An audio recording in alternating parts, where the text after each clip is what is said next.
It's rivalry weekend in Major League Baseball, so of course the Arizona Diamondbacks are taking on their well-known rival, the Colorado Rockies. We're going to talk about whether or not this is an actual rivalry, and we are going to preview the upcoming series with our guy, Christian from DNVR. Don't you go anywhere. We're starting in 30 seconds.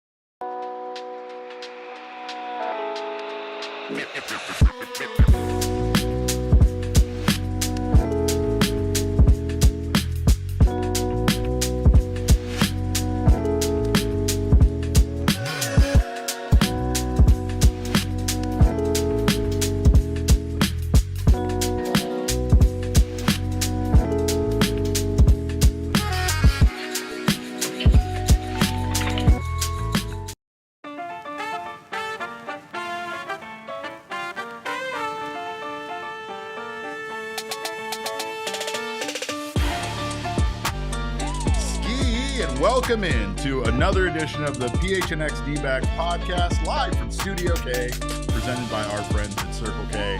My name is Derek Montilla, occasionally known as your mayor of PHNX. I am here once again with my guy Kevin Thomas, occasionally known as Large Intimate. And when I say occasionally, I mean I'm literally the only person that calls him that. However, I'm waiting for it to catch on. Thrilled to have you guys here. Thrilled to be previewing this weekend series with the Arizona Diamondbacks' well-known rival, the Colorado Rockies. And I'm going to keep being probably a little bitch about that the whole time, but I can't stop because this is a little crazy to me. But again, welcome in to this podcast. And I'm very excited to be joined by our guy, Christian Saez from DNVR, to talk about this upcoming series. Christian, thanks for coming on, buddy. Appreciate you being here. Appreciate you taking the time to talk about this Colorado Rockies team that has had a rough season so far. Oh, and what a team they are this year, Derek. Appreciate you having me, man. I'm excited, right? I mean, I feel like it's one of those situations where, I actually get to watch baseball this year without any pressure at all because the team is so bad that the pressure has left the room, weeks ago. So, there's a lot of pressure on you guys. I'll say that, but I'm excited to be here. Yeah, there is a lot of pressure all the time. It feels like that pressure came from the 2023 World Series run and has not alleviated since then. I kind of joke, Torey Lovullo has tried to take it and call it different things and reshape it. He talked about it becoming a standard instead of expectations, but regardless of what you call it, it is pressure. That's exactly what it is. And yeah, you're right. I mean, there is that. Now, how are the fans taking it? I know how Diamondbacks fans take anything after a loss and it's the end of the world. I imagine that Rockies fans knew this team was going to be bad. I know that a big part of the, approach or fan thought process has been wanting this team to be sold to a new owner that would actually try to manage it in a way to make it a winning franchise. But what are the vibes like with the Rockies fans right now?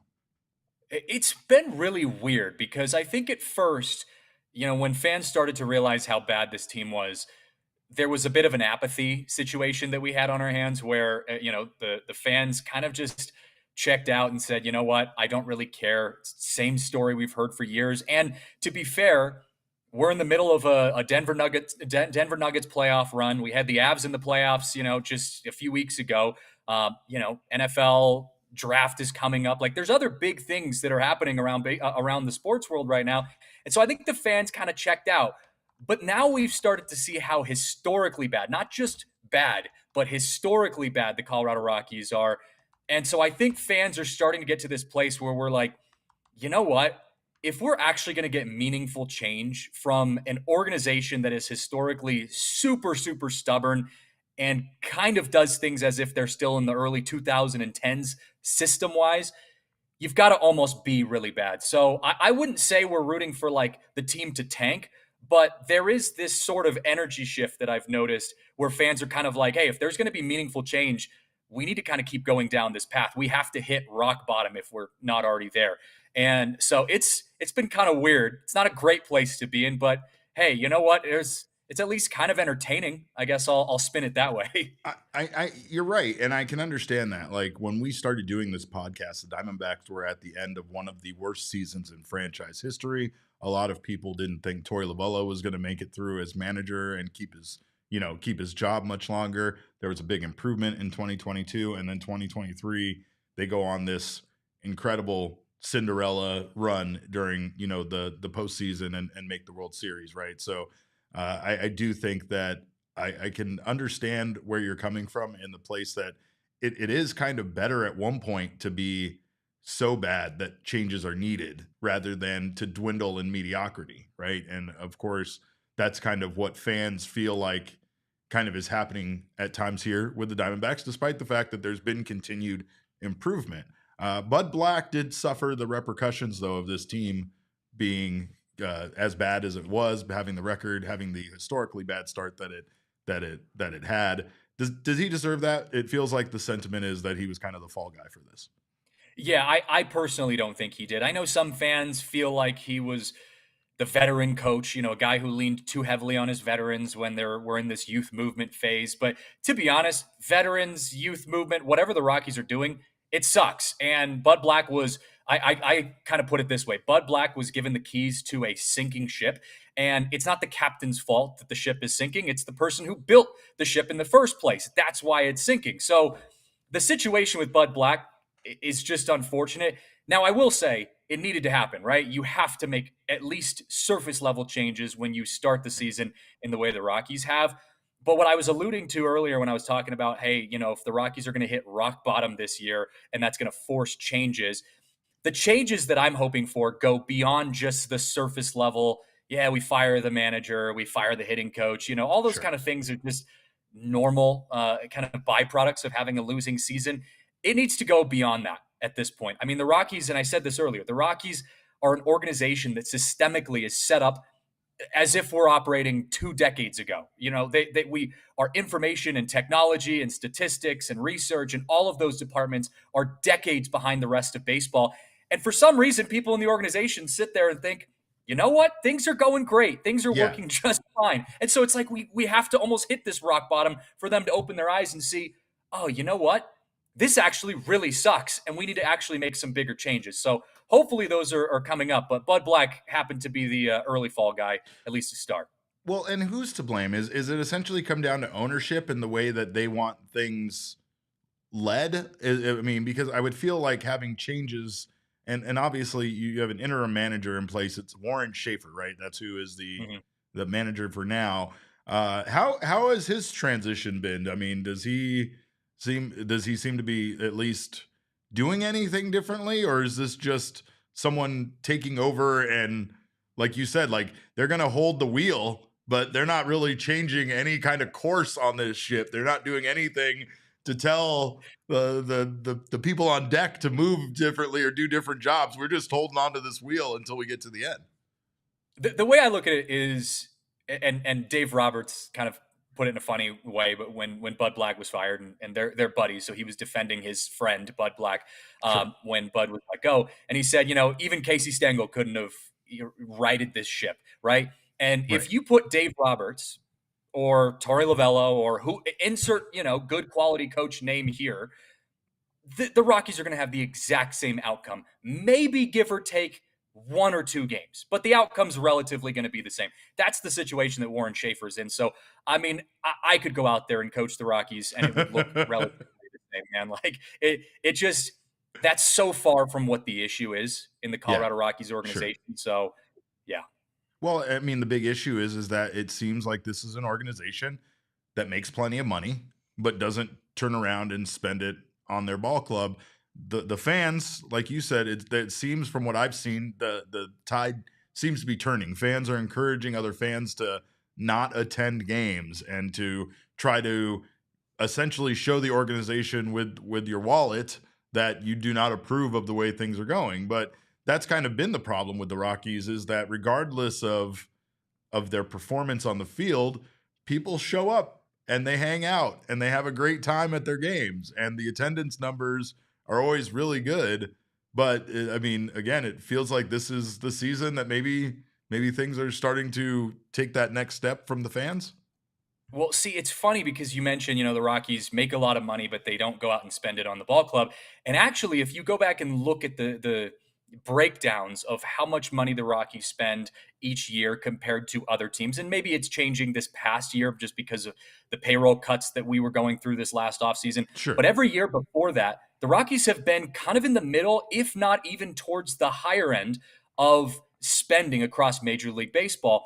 The issue is they spend it in the dumbest ways possible, right? You go and you drop almost $200 million on Chris Bryant, who anyone who knows baseball, when that decision was made, when that move was made, could have told you, hey, even if at best you get a couple good years out of Chris Bryant, that the potential of what he provided was not worth the contract that he was given. You had Ian Desmond that was signed, a few years before that. Then obviously the Nolan Arenado trade that was made, although it wasn't a signing, the Rockies basically gave Nolan Arenado away to the Cardinals with $50 million. It's the business decisions from a baseball perspective that have put the Rockies in the hole that they're in right now.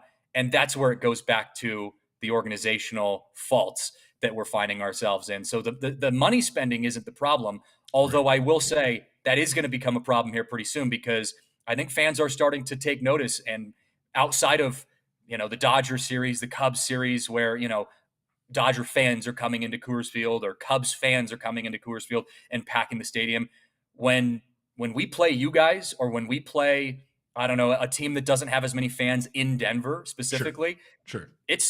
It's pretty empty, man. We're getting 15 to 20,000 fans, and for our standards, that's pretty rough. So we're starting to notice some changes financially for sure. Right.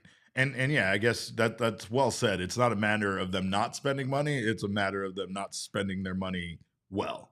And I mean, I've applauded the Diamondbacks for the fact that they have some pretty savvy contracts. They extended Ketel Marte. They had a contract extension for Halder Perdomo. I mean, when they extended Corbin Carroll and signed him to a long-term deal, even then, it didn't seem like it was a bad deal. It seemed like it was a pretty smart deal. Now, considering he has a Rookie of the Year under his belt, and right now is second Major League Baseball in home runs, that deal looks better and better every single day. So, I mean, yeah, sometimes it is about the way that you're spending money and not necessarily how much you're spending. But this Rockies team, I mean, again, in the past, they had some very good teams. They locked in players like Todd Helton and guys for a very long time. Like, it seems like this over the last, I don't know what, maybe 5 years plus has been kind of a change of philosophy almost. But again, this Rockies team is kind of at a point where it doesn't really feel like you can even see some excitement on the horizon for the future, right? I mean, you guys have some great young players, though. Some of your outfielders, some of your guys have been, I mean, at least look like they were turning into some superstars in Major League Baseball. The arms out there are incredible. We're definitely envious of the arms you guys have out there. Yeah, it's interesting because so we just talked about the fact that the Rockies have made some really bad decisions contract-wise. Now, I will give them some credit. They have made a couple good decisions contract-wise. When Ezequiel Tovar, came in, he looked like he was going to be the star that he has turned out to be. They locked him into I believe it was 7-year deal pretty early, and he's continued to blossom. He's hurt right now, which is obviously not great for us, but he'll continue to be a good player long-term. But the other side of the coin for the Rockies that has really put them in a hole is that because the Rockies don't shell out consistently big contracts, aside from that Chris Bryant one, they have kind of shaped themselves as this draft and development organization. They have literally said that as this is our identity. We are a draft and development organization that will sometimes sign a big name free agent to kind of supplement the drafting and development. But again, if you go and look at basically the rankings of where the Rockies are in terms of drafting and developing across Major League Baseball, they are one of the worst teams historically at drafting and developing. So they're kind of sitting there saying, "Hey, this is what we do really well." And on the flip side of that, they actually do it very, very poorly. There was an MLB executive that was quoted in an article that just came up, I believe it was a couple days ago, that said the Rockies actually make things worse for prospects in their system than they do make things better. God.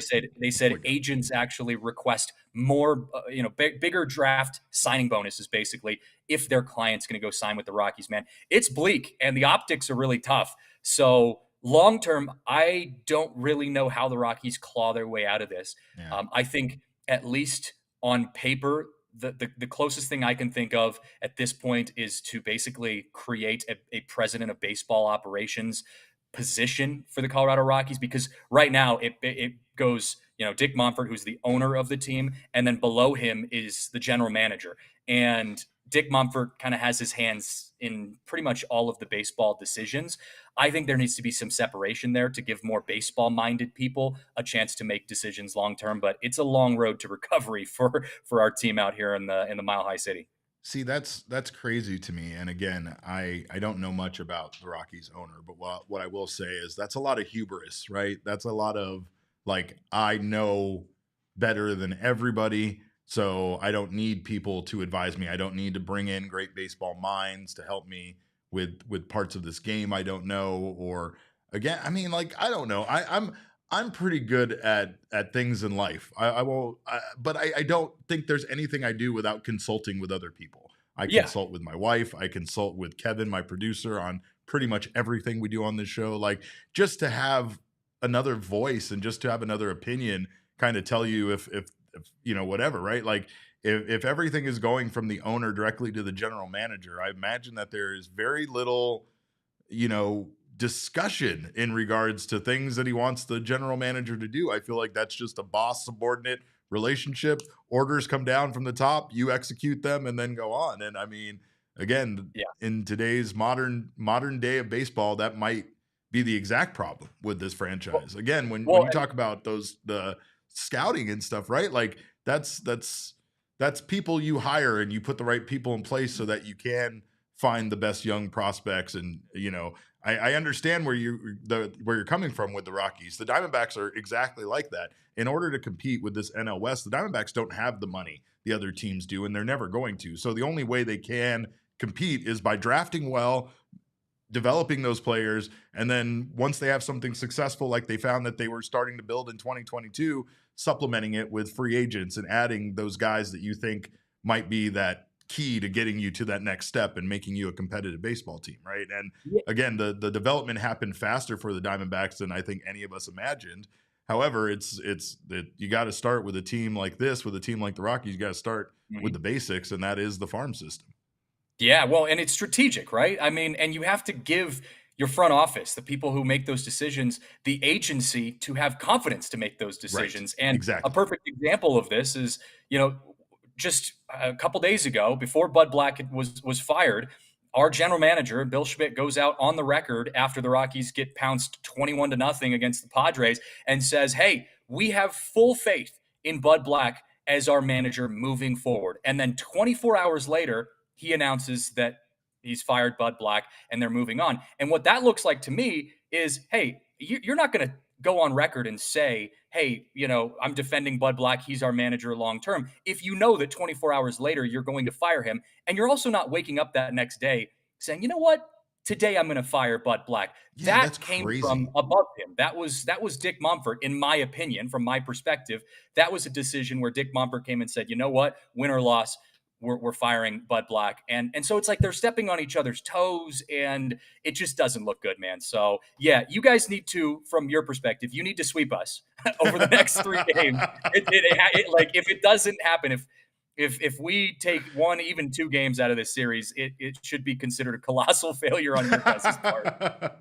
Well, no, not so fast, because we sometimes play down to our opponents for sure, and we often overlook teams that we shouldn't be overlooking. But yeah, no, I mean, overall, I think I look back again. I brought up Corbin Carroll, right? Currently second in Major League Baseball in fWAR at 2.8, behind Aaron Judge, right? This is a guy who has played. This is courtesy of our friends over at Dbacks Stats and Info.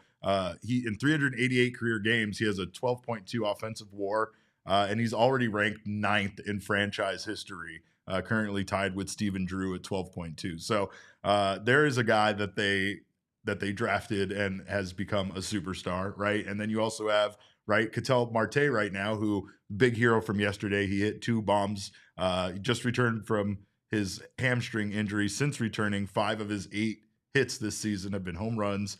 And he's currently 2 home runs away from passing one Christian Walker on the Diamondbacks all-time home run list. But both of those guys are guys that they acquired that you didn't know if they were going to work out. Ketel Marte wasn't even the centerpiece of the trade with the Mariners in which we got him. Corbin Carroll was a guy that a lot of people just considered to be a speedy outfielder, right? And now, through the development, through the process, you have these guys becoming, essentially the MVPs of the franchise, and it's all because of scouting and identifying talent at a young age. And again, that's the only reason that's the only way we can survive. That's the only way we can survive, Christian. It's the only way that the Rockies can survive, but it really sounds like that is a mess going on over there. At least you guys have the Nuggets and the Avalanche, because I was in awe. I pulled a hamstring myself the other night while me and Kevin were watching the Nuggets game, because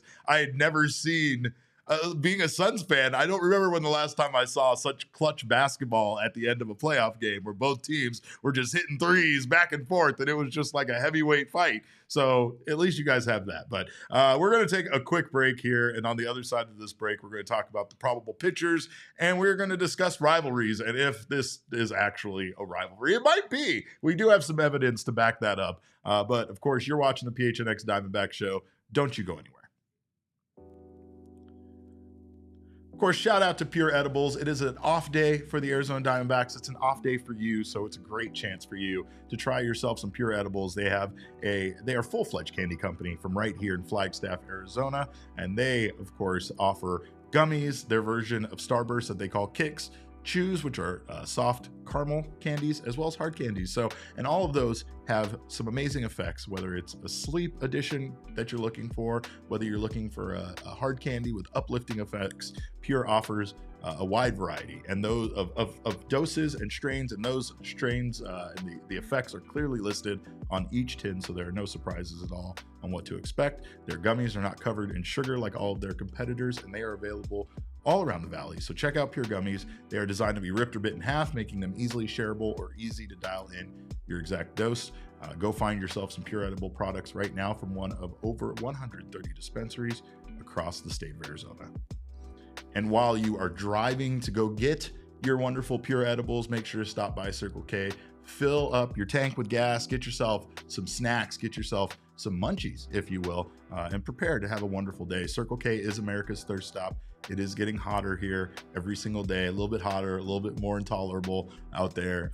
And of course, you need to stop by and make sure you hydrate yourself. If you sign up for the Inner Circle for free right now, you'll get your first 5 Polar Pops for free. You'll also save 25 cents per gallon on your first 5 fill-ups, and then save 3 cents per gallon every day after that. You can join the Inner Circle for free by downloading the Circle K app today. Terms and conditions apply at participating locations.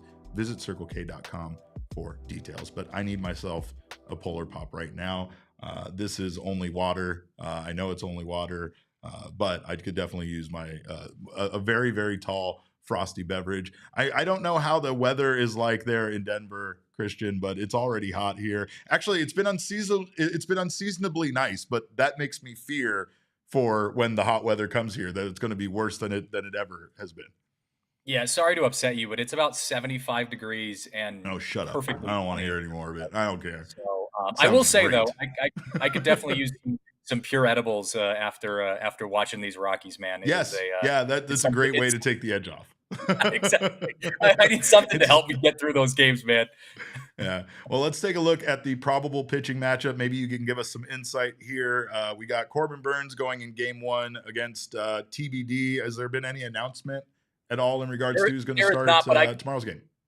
I can tell you pretty much who I'm guessing is going to be there. I think it's going to be Carson Palmquist. Now, Carson Palmquist, I'm getting some stats up on him real quick. Carson Palmquist will be probably making his major league debut tomorrow. That is my guess. It has not been confirmed at this point, but I do think that's coming up here pretty soon. He's pitched pretty well in the minors so far. He was kind of rehabbing, coming back from injury this last offseason, but he's sitting around about a 3 ERA in the minors. So I don't think he's going to give you guys too much trouble, but he has never pitched in the majors yet. Again, that's not confirmed yet, But that is kind of the rumors going That around. means he's gonna go 6 innings strong without allowing a run. That's what that means to us. Yeah, see, I all the people in the chat already can feel it happening. Sean says, "So you're telling me we're gonna get shut out?" Jay Cuddy says, "Uh-oh," because that's how we feel. That's how we know. We know that whenever there's a guy that we should absolutely wreck, we don't seem to have a game plan for, and we can't figure him out. You put in one of the best pitchers in baseball, and somehow we rock Yamamoto for like 5 earned runs. So it never makes sense with this team. And of course, the starting pitching for the Diamondbacks really hasn't made a heck of a lot of sense this year. If you throw that probable pitching graphic back up, we have Corbin Burnes, Zach Gallen, and Merrill Kelly going in this series. And to be honest with you, the Diamondbacks should dominate this series against the Rockies with those 3 guys going in the series. There shouldn't be a doubt about the Diamondbacks not only winning the series, but sweeping it. However, Zach Gallen has been very inconsistent this year. Corbin Burnes really feels like he's gotten things out on track, and Merrill Kelly has been fantastic outside of one outing this season. So again, it feels like the starting pitching matchup is an advantage for the Diamondbacks, but as does everything else in this series. And again, I mean, is it to the point that Rockies fans are rooting more for losses than wins? Like, is it more helpful at this point that they just lose? I think there are a lot of fans who are. I was saying this on my show yesterday that I'm kind of in the middle because I obviously love baseball and this is the baseball that we have, so I'm going to root for the team for what I have.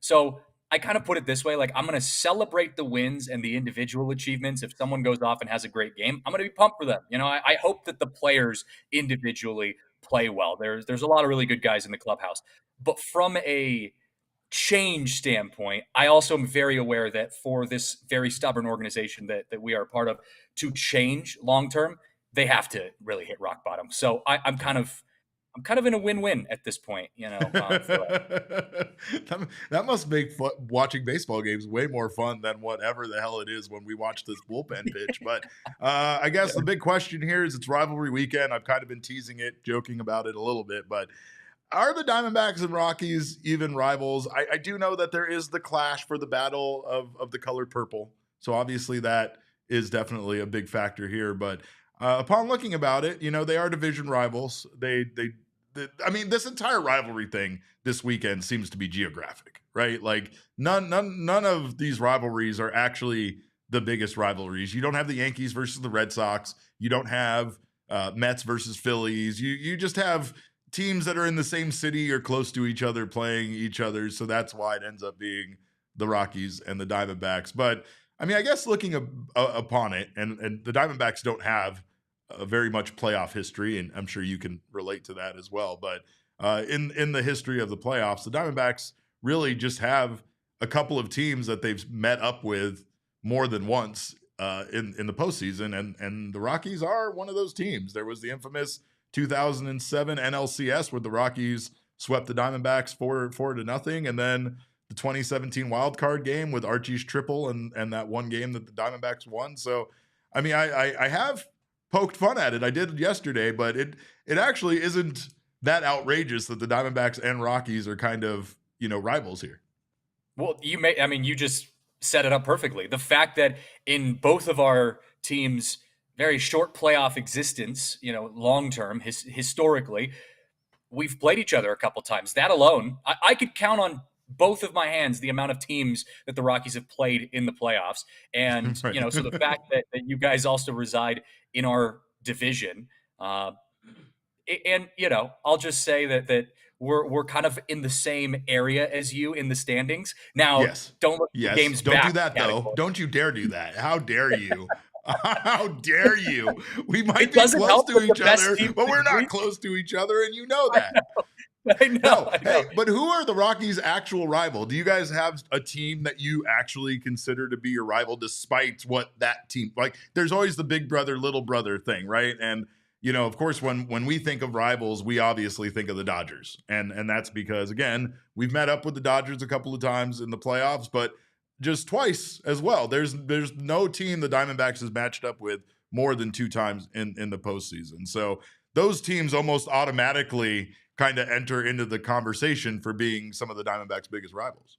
It's the Dodgers for us too, and it's Yeah, embarrassing to say because of how bad we are and how good the Dodgers are. But it is the Dodgers just because they're the big bad, right. beast in the NL West, and also we were this close to winning the division however many years ago, and that probably was the last time we'll ever get a chance to do it. If I'm being completely honest, I think at this point Rockies are fighting for a wild card spot, if that, moving forward. So it has to be the Dodgers, but I really think any of the teams in the NL West, just because of how competitive this division is, and I know you guys feel the same way, this Yeah. division is arguably one of the hardest divisions in at least my recent memory of baseball as a whole, like not just the National League, of any divisions in baseball in my recent memory. So any of our NL West teams, man, is a beast to go up against. Yeah. Meanwhile, the Dodgers just Don Draper both of us and just say, I don't think about you at all, basically, is what they For do. real. But yeah, like Sean says it, the Dodgers are everyone's rival, honestly. And yeah, I mean, I could probably pick some teams here. I mean, I still have my thing. I still think the Diamondbacks, maybe because it's a sibling rivalry, I still like the Tampa Bay Rays for being the Diamondbacks, true rival, right? We came into the league at the same time. We were both born at the same time, and they have this incredibly eerily similar record against each other in general in playoff appearances. Like the Rays and the Diamondbacks just kind of stay neck and neck with the way that they perform. So that part of it always kind of feels fun and makes that feel a little bit bit more like a sibling rivalry. But we do have the NL, we call it the NL West around here, by the way, Christian.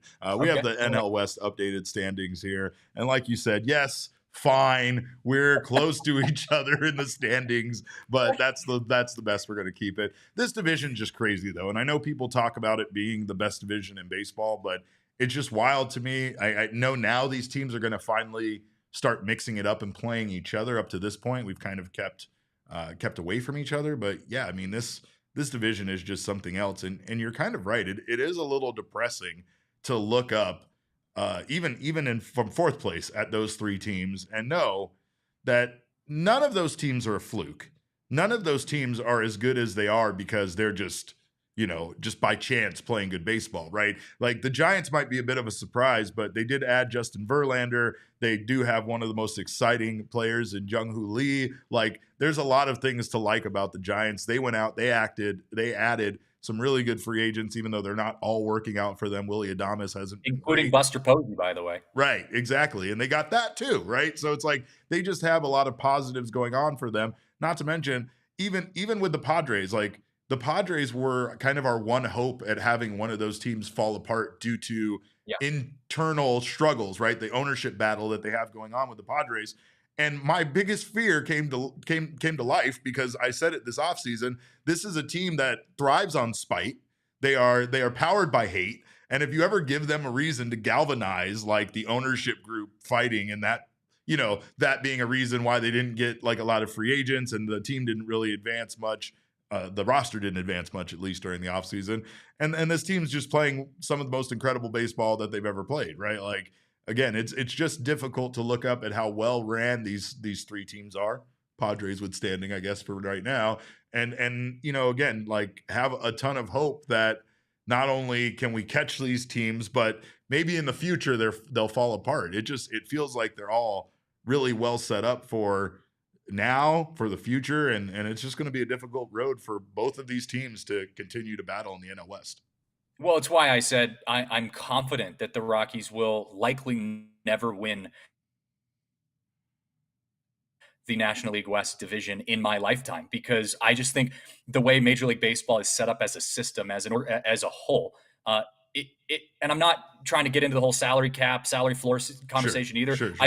It's a very different context. But the Dodgers are set up with so much depth from a spending perspective and from a draft and development perspective, because they have all of this money to put into all of their research and all of that kind of stuff, that the Rockies just are never going to be able to accomplish more than that. They have to kind of go through the back alley route and hope that at some point there is an opening in the wild card standings where we can sneak our way in one day. That one day is a long way out, but it's hard to look at that and feel like things are fair. But at the same time, I hate that conversation of like, oh, it's not Yeah, fair because we play in the toughest division. Because I'm like, you just be a better team, right? Like that's what right. I want to keep saying to myself is like the Rockies just need to be better. The Diamondbacks just need to be better. It's anyone's game when you step between the lines. Well, and probably not the guy to be quoting because he hasn't been having a good season, but Erod talked about playing on the Boston Red Sox. He talked about like he was asked kind of about playing the Dodgers here in the NL West, and he basically said he got used to thinking of the guys in that other, locker room as just guys, right? It's just people. Like, yes, they're very good at baseball, and they might have some great numbers, and they might be good at baseball almost every time they go out there. But I'm not going to let them be good against me today. Now, Erod has let plenty of people be good against him, so I'm not going to say that applies to his performances. But I will say, like, there comes a point with baseball that the sum of the team is greater than the separate parts, right? And you have the fact that like some teams like the Dodgers and stuff are going to at some point maximize out their spending while still having some pretty old guys on their team, right? Hopefully that's the case.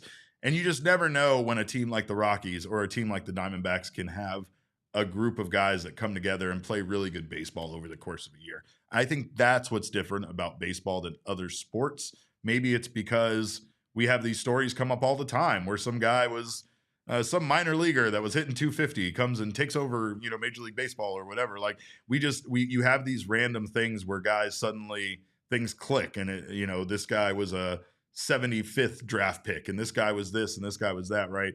Baseball just seems like one of those things that a team can suddenly be good and come together over the course of a year and surprise people, right? So I'm trying to inspire some hope in you. I'm trying to inspire some hope in Rockies fans. Right now, what you're saying sounds exactly like what the Rockies front office, their message has been to fans for That's gross. years. No, that's gross. Never mind. I take it all back. It is. And it's so triggering for me because it's like for years, the Rockies front office is like, well, you never know. Look at what the Royals did. They went and turned around a 100-loss team and made it to the playoffs. And it's like, yeah, but look at what they did. Look at how strategic they were in going out and getting Bobby Witt Jr. And, look at the actual moves that they made to do that. You can't just sit there and hope that at some point you're going to be good. Right. So right. I do understand, and God, I'm hoping that the Rockies at some point find that needle in a haystack that just turns things around. But at the same point, you've got to be very calculated in your approach, and that just has not been the case. But for you guys, it has. You just have the the disfortune of playing in the NL West. So. It was leadership. It really came down to Mike Hazen as a general manager becoming the guy for this team, and that's again the part that the Rockies seem to be missing here. Right? Is that guy that puts together a staff, trusts, has. Again, analysts and experts in place, scouts in place that can give him good information on which guys, they really need to invest in, which guys they need to pursue. Sometimes the stuff that the Diamondbacks do, it doesn't work out, right? Like we've joked about how if it's a free agent pitcher and the Diamondbacks sign him, no matter what his ERA is, he's going to come here and be bad. And honestly, Corbin Burnes doesn't even deserve that because he's been great this year and he just stumbled out of the gate a little bit, but he really got things back on track. There are certain storylines that seem to come back and repeat themselves with this team. However, people don't give credit where credit is due for the fact that Mike Hazen had a huge involvement in all of these young guys being drafted, all of these young guys being part of the organization, them coming up after being developed. And then, now what we're seeing is those extensions, those contracts that are going to keep these guys part of the Diamondbacks for a number of years. And this was not like this before Mike Hazen was here, right? There was the Dave Stewart years here with Arizona where he literally burned the farm system down to the ground while also simultaneously burning the main roster down to the ground. And luckily the Diamondbacks got Mike Hazen. I always said it was like he was handed a broken vase before, from the house party before the parents got home. And somehow Mike Hazen super glued every piece back together. And really, that's what it comes down to for an organization like the Rockies is getting a guy like that you can put your trust in that can run the organization properly.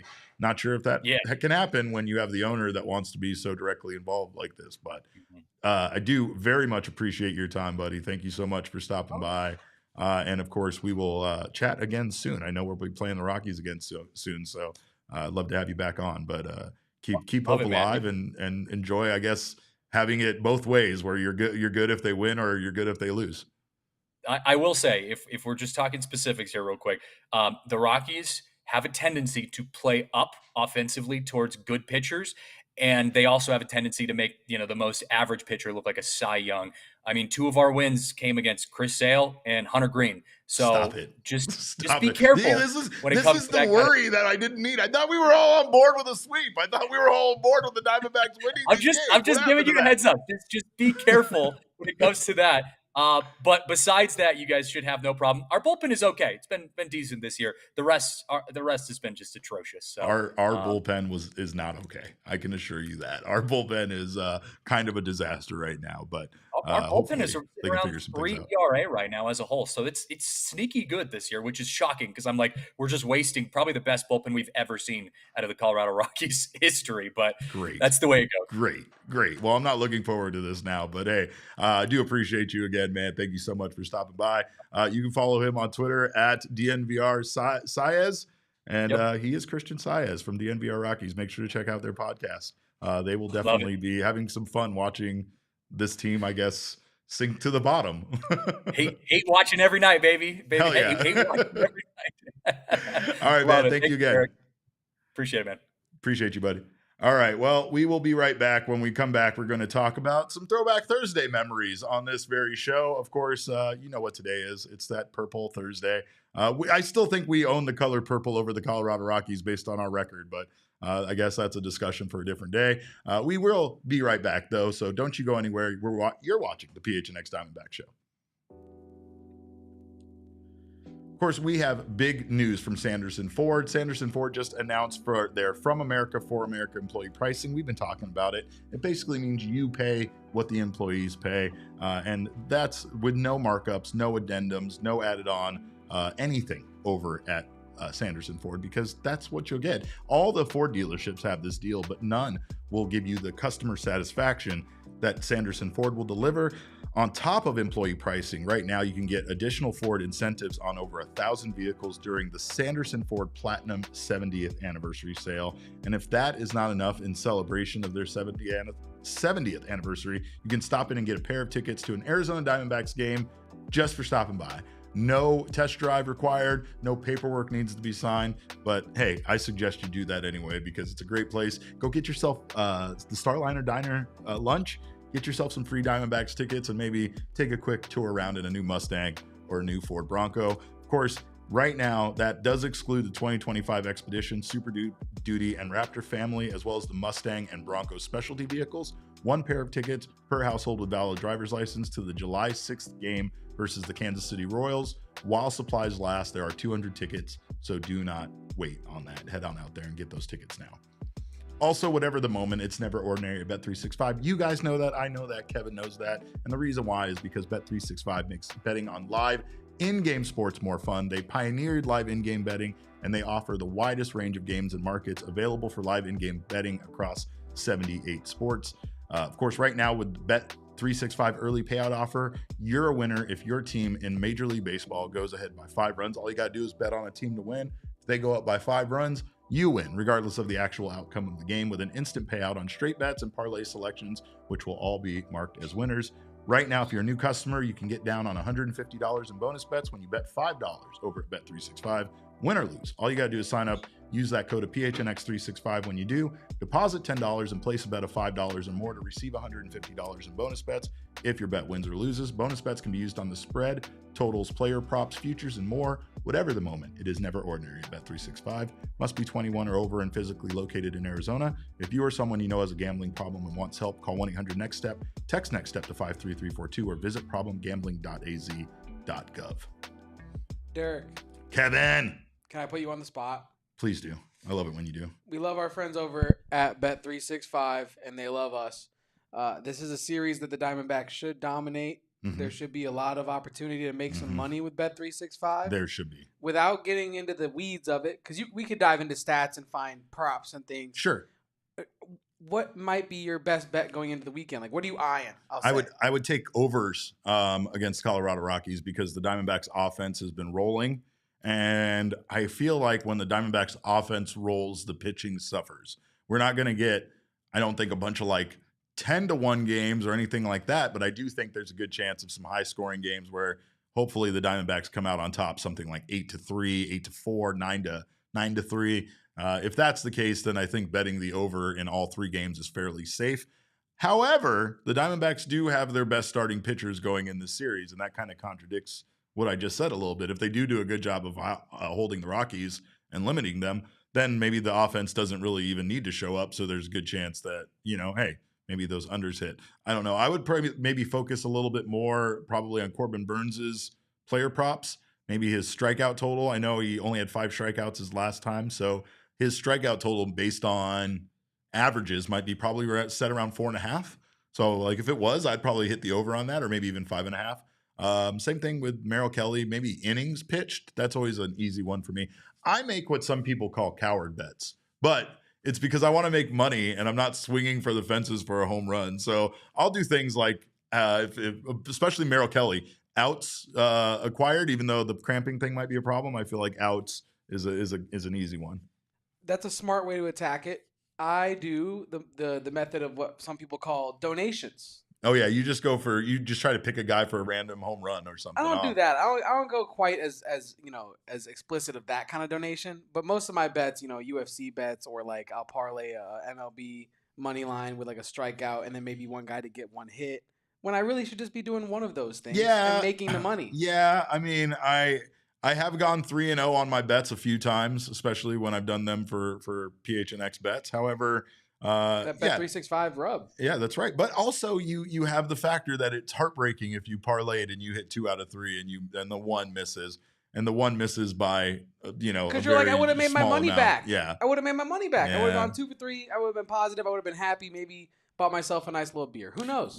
Something you could have spent your money on is the sale going on right now, the spring cleaning sale going on over at the PHNX merch store. Right now, 30% off most inventory products. I don't think the new products are 30% off, but some are marked up to 75% off. So go in there, get yourself some amazing gear. Right now, the Sunday Fun Day tee, I know some people are a fan of that one I've worn on this show. That one's down less than $20 at $19.49. So is our Defend the Pool tee. You can get that one in time for our big pool party coming up on July 3rd. So head on over to gophnx.com and click on the merch tab, and you will get to check out the wonderful sales going on with our spring cleaning clearance sale. And also, Tanner in the chat, you're right. You're right. I shouldn't do parlays. He's right. I know it benefits the house, but every time, on the outside of every nicotine package, it says this contains an addictive chemical. They don't really say that when they do, but you can easily skip through it. So the parlays, they just call me like the Green Goblin mask in the Spider-Man movie. I believe in Carlos's theory here. He said, always bet on the biggest long shot. It just needs to hit once. It'll pay off eventually. And then it'll pay off all those bets I lost. But for sure. Maybe I like the little $3 bets on the long shots when you just feel like getting something down. The small bets are the way to go, man. I mean, I know it doesn't change your life financially, but it also doesn't ruin you financially either. So there's that as well. $2 and $3 bets for the win. But speaking of for the win, we had some big things happen this week in the history of Arizona Diamondbacks baseball, and it is Throwback Thursday. So we did have to go take a little stroll down memory lane. A couple days from now, 3 days from now, on May 18th, something very important happened 21 years ago. That was when Randy Johnson threw the Arizona Diamondbacks' first perfect game. It was a 2-0 shutout over the Atlanta Braves, and Randy Johnson became just the 16th pitcher to throw a perfect game. This reminds me of the time that Zach Gallen told me that he wouldn't really even go very long for a no-hitter, but he would pitch until his arm fell off for a perfect game, which was funny to me because in my mind, I really kind of always attributed perfect games and no-hitters as being a very equal thing, but apparently they're not. And when you look at how many no-hitters have been achieved in baseball, you'll understand that fact because, again, he became only the 16th pitcher in baseball history to throw a perfect game. I think a couple more have been thrown since then, but he threw 117 pitches in that game. And his very last pitch, Kevin, 98-mile-per-hour fastball. After 117 pitches. They were just built differently back then.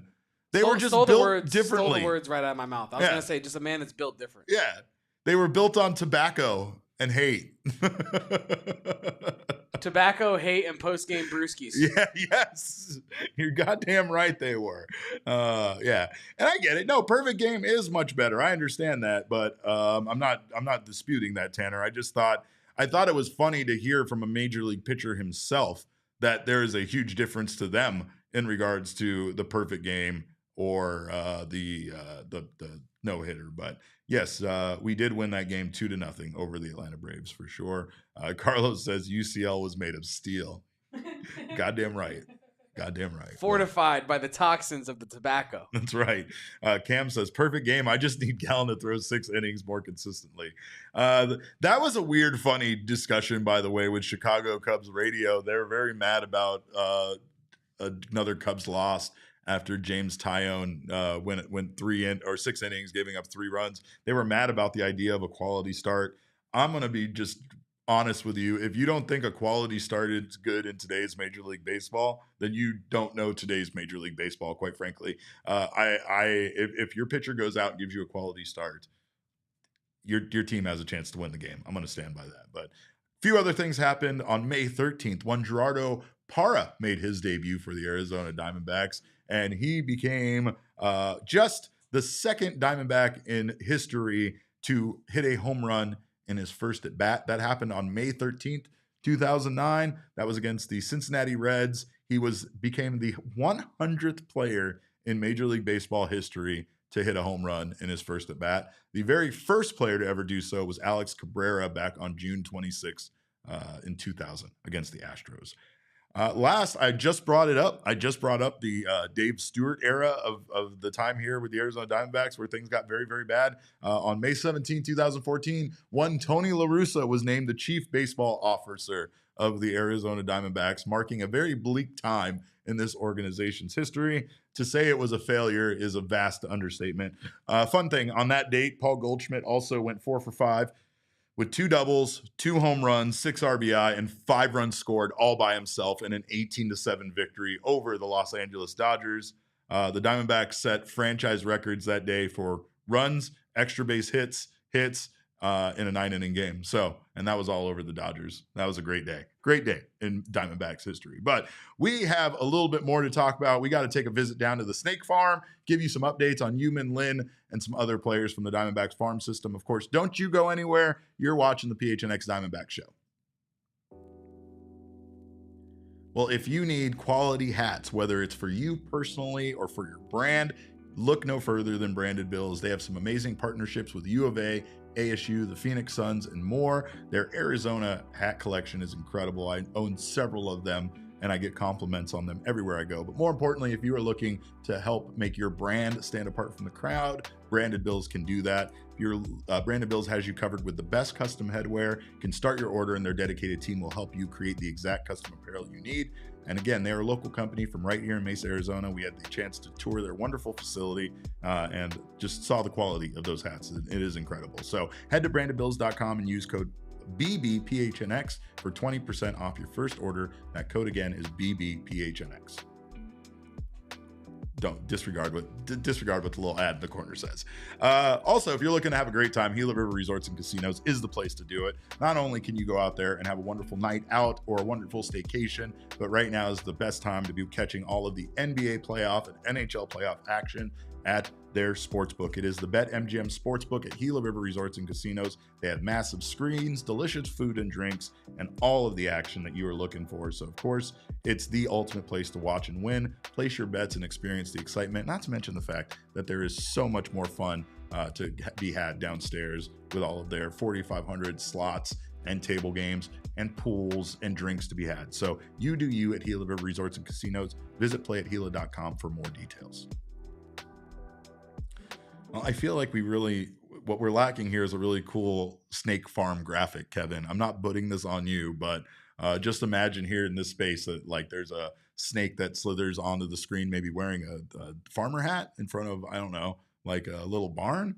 We're just spitballing it here. Should the players be in the barn? No, let's just brainstorm it now. No, yeah. Pull the curtain back. Derek and I were thinking about this morning. I mean, maybe they could be little stalks of corn, and the players could be growing out of each little stalk of corn while the snake coils up it. What if each person was a different like produce. Oh, now Like, we're Like now you we're say talking. corn, I think Yu Min Lin. Yeah, well, because that's his name, Yeah, right? exactly. That's his nickname. Exactly. But Yeah. like someone else might be like a rutabaga Yeah. or something. See, You know what I Sean mean? says with some straw wheat in its mouth. Oh yeah. Like maybe some little overalls, but they're not overalls. It's just a one piece of denim that straps over his non-shoulders that aren't there. I figured it out. What do you got? Jesse Jr., straw in his mouth, Done. hat on his head, Done. Yu Min Lin behind him. Yeah, this is crazy. I don't know why we don't already have this graphic in existence. Well, but because Noah's doing whatever. Yeah, Noah left us. Noah's doing whatever he's doing. Noah's last. Damon's Mr. Vacations now. I said, can we talk about this again? We I said this on need to. Wildcast today.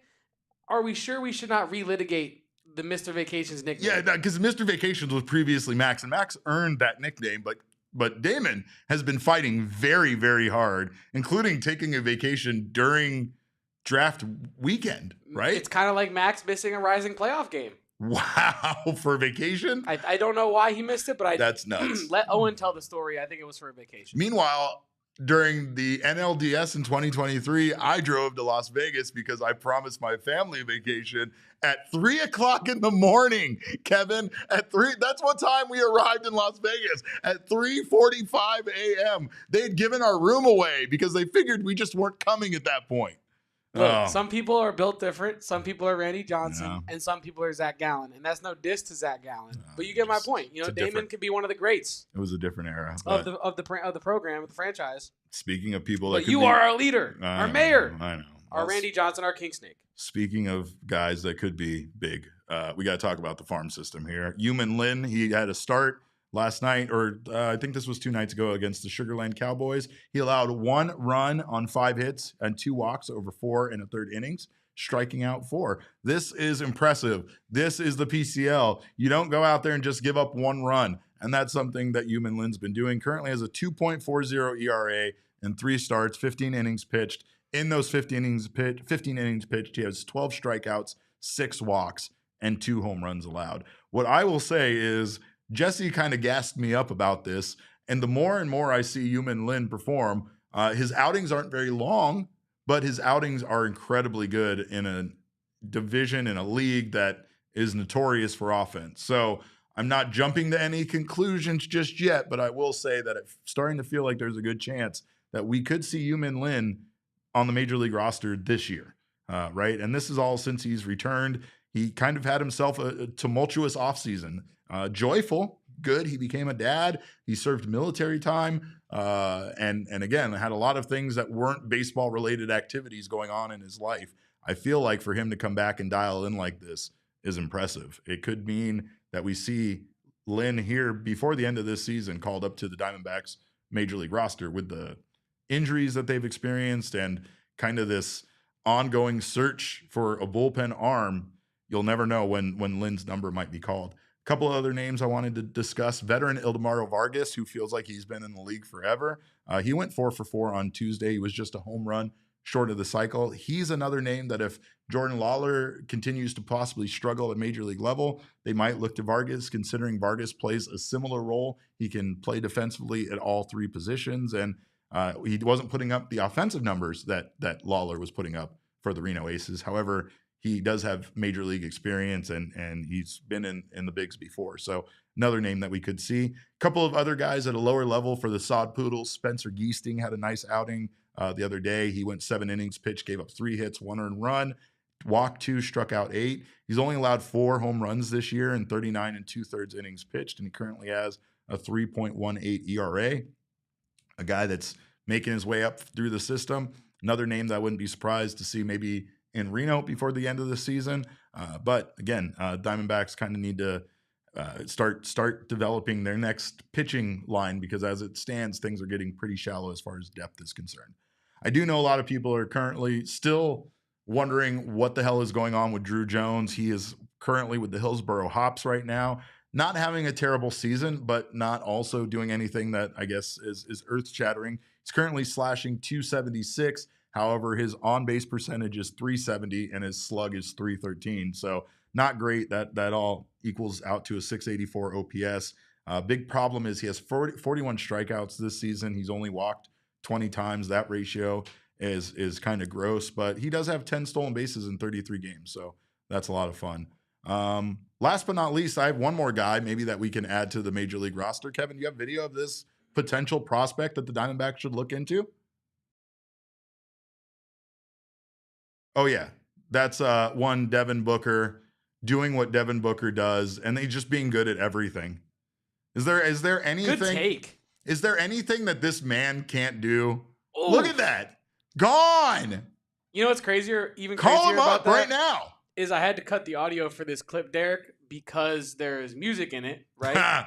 But in the beginning of that clip, he goes, "This one's going to left field right here." Yeah, And he doesn't like the first one, spits on it. You know what I mean? Second one, just crazy. Gone. That man is a machine. But anyway, we got to get out of here, guys. We'll be back with another post-game show tomorrow, so make sure to join us for that. In the meantime, follow me on Twitter. I'm at @cap_caveman with a K. Kev is at KevoPosts. Our show is at PHNX_Dbacks. But as always, all roads lead to at PHNX_sports on Twitter, Instagram, and Facebook. We appreciate your time so much. We will did I miss any super chats or anything? Yeah, we do. Yeah. Oh, you know what? All right. Well, if you're watching on the TV side of things, I promised Kevin we weren't going into overtime today, and here we are going into overtime. So overtime. Make sure to join us over at gophnx.com. Let's read a couple of these real fast. Derek Foster says Joe Torre would lose 100 games in Colorado. Yeah, I mean, anybody would. I don't know who wouldn't lose 100 games. Bob Melvin would lose 100 games out there. It doesn't matter. Anybody coaching that Colorado Rockies team, as Christian elaborated on, that is more of an internal problem. And again, I don't know how to fix that. I think we have a thing in this country where these old men get older and older and older, and they just think they're so right. Like, that's just crazy to me. I am 44 years old, and I feel so disconnected with today's youth and most of society that I need my 14-year-old daughter to teach me slang words just so I can pretend like I'm hip, Kevin. I couldn't imagine thinking that I know everything about everything, especially in a game like baseball that's constantly evolving. It's nuts. I do appreciate the fact that we do have some pretty good people in place at the Diamondbacks to make sure that all of those decisions aren't coming from Ken Kendrick himself. And I mean, even Ken Kendrick himself would probably say that would be nuts for him to be the sole decision maker for this team. Benjamin Hunley says rivalry weekend does not include Red Sox Yankees, Dodgers Giants, or Cubs Cardinals. They didn't get a single rivalry right. You're right. And that's the reason why I'm not upset about this whole Colorado Rockies thing. I did want to look into it further. I do feel like there is more to this. You know, it's not like it's just two teams that have kind of been randomly thrown together, but I did want to put together maybe a list of 5 teams that would maybe be better rivals for the Diamondbacks. So look for that video to drop. I'm going to throw that as a little video on demand piece, but I guarantee you the Colorado Rockies does not make that list, or maybe, I don't know, maybe we'll talk about why they deserve an honorable mention on that list. But we do, once again, appreciate you guys so much for your time. Let's take a look one more time before we get out of here at the probable pitchers, because this is one of those things, Kevin, that really, this should be, oh God. I mean, on paper, this should be a murder. Look at their ERAs, except for that TVD guy who's always so good. He's always so solid. Herman Marquez, is that an 8.27 ERA? Chase Dolander, a 6.88 ERA. These are Eduardo Rodriguez numbers, guys. Okay. Okay. Well, that was me. That was me. However, you heard what he said. They usually get to the good pitchers. So now I'm going to have a nightmare about this. I was going to say, Christian seemed like a very nice guy, a great guy. I would love to hang out with Christian, have a beer with him. But that was a nasty thing at the end. Yeah, that part where he said, that was really nasty. Yeah, it was like lovingly tucking someone into bed and telling them good night, and then whispering into the ear, by the way, everybody you know and yourself one day is going to die, and then getting up and walking away and expecting that person to have a good night's sleep. I'm not going to sleep well tonight thinking about the fact that the only time that the Rockies show up is against solid pitchers, knowing that Corbin Burns, Zach Gallen, and Merrill Kelly are the 3 going up against them. But hey, it should be a fun weekend. Come on out to the ballpark. This is at home at Chase Field, right? So I guess I'll be out there too. Look for me on Friday. We'll have a good night. Until then, though, yeah, Sean's right. On the horizon, we do get Erod in LA. So yay! Hey, anyway. The Bal LA Arena. Yeah. The Bal La Arena. We'll have to work on that. We'll have to work on that. But Steven's going to be there Sunday. Have a great day, Steven. Hope you guys get to watch the final win of a 3-game sweep. But now I said those words, and now it's not. It's You did. I said it. I said the S word. I'll take this one. This one's on me. Because remember, the words I say and the things I put on Twitter definitely impact this baseball game and the outcome of baseball games. So, but I do appreciate you guys once again. I will see you guys back here tomorrow with another post-game show. Until then, make sure you behave yourselves. Make sure you enjoy your evening tonight, your day off. I know there's no Diamondbacks baseball tonight, so maybe go watch Andor, because that was incredible. So again, masterpiece. Few things in life are a masterpiece. Andor is a masterpiece. But go watch that. Go watch something fun. Enjoy yourselves. Enjoy your family. Again, we appreciate your time. I've told you this before, and I will continue to tell you this. Your time is your most valuable commodity. Not only should you use it wisely, but we thank you so much for spending some of it with us. We will be back here tomorrow night with another post-game show. Until then, have a wonderful night. Behave yourselves, and remember, kids, baseball is fun, but it is so much more fun when you don't terrify me by telling me that the Rockies are good against solid pitchers right before we wrap up our interview. We all silly like the mayor.